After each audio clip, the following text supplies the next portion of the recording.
সিলেটে এসে অনেক তরুণ তরুণীদের সামনে অন্তত আমাদের উন্নয়নের পৃথিবীর উন্নয়নের সবচেয়ে বড় দুটো সমস্যা, যেটা হচ্ছে মাদক এবং জঙ্গিবাদ, এই দুটা ইস্যু নিয়ে আপনাদের সামনে আমরা একটা উৎসবমুখর পরিবেশ তৈরি করতে পেরেছি বলে মনে হচ্ছে আপনাদের সহযোগিতায়, পার্টিসিপেশনে, অংশগ্রহণে।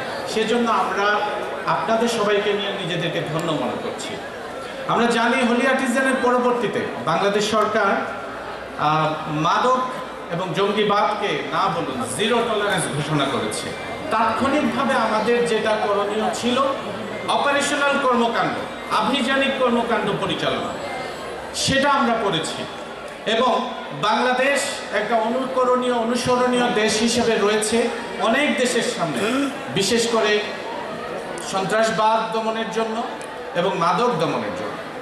আমরা দেখি যে একটা পর্যায়ে গিয়ে যে সন্ত্রাসবাদ মানুষের বিশ্বাস, মনের মধ্যে যে আদর্শগত বিষয় নিয়ে তারা একটা ভ্রান্ত ধারণা নিয়ে কাজ করে, সেটাকে শুধুমাত্র বন্দুক দিয়ে বা অভিযান দিয়ে দমন করা সম্ভব নয়।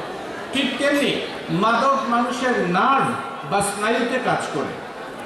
এই নার্ভের উপর যখন প্রেশার ক্রিয়েট হয় তখন সে বন্দুককেও অনেক সময় ভয় পায় না। তাই আমরা জিরো টলারেন্স, মাদক এবং সন্ত্রাসকে শূন্য কোঠায় নিয়ে আসার জন্য অভিযানের পাশাপাশি বাংলাদেশ সরকার মনে করে সামাজিক আন্দোলন প্রয়োজন।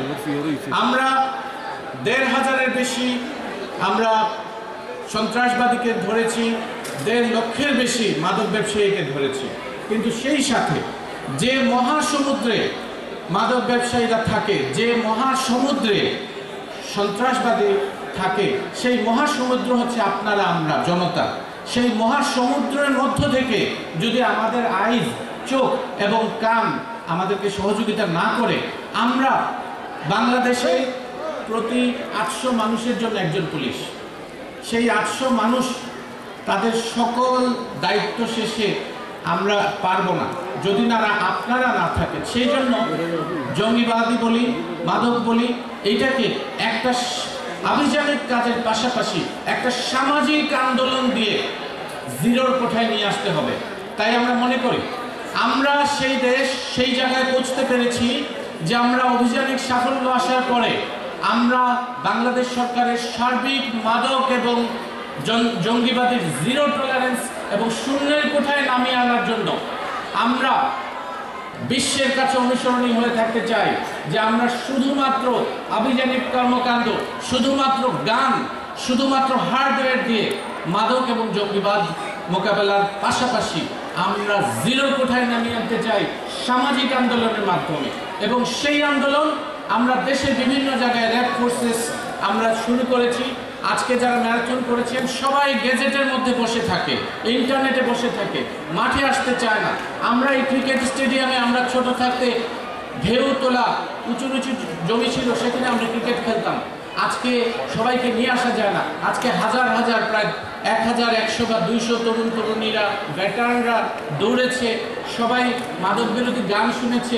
আমাদের সিলেটের হীরের টুকরা ছেলে শাওন, যে কিনা আমাদের সাথে চলে এসেছে, আপনাদেরকে বলেছে, সে আপনাদের সামনে এসে বলেছে, আপনারা বরণ করে নিয়েছেন। এই যে আন্দোলন, সামাজিক আন্দোলন, এটাই আভিযানিক কর্মকাণ্ডের পাশাপাশি আমরা মনে করি যে আমাদের এই মাদক বিরোধী এবং সন্ত্রাস বিরোধী অভিযানকে সফল করে নিতে পারে।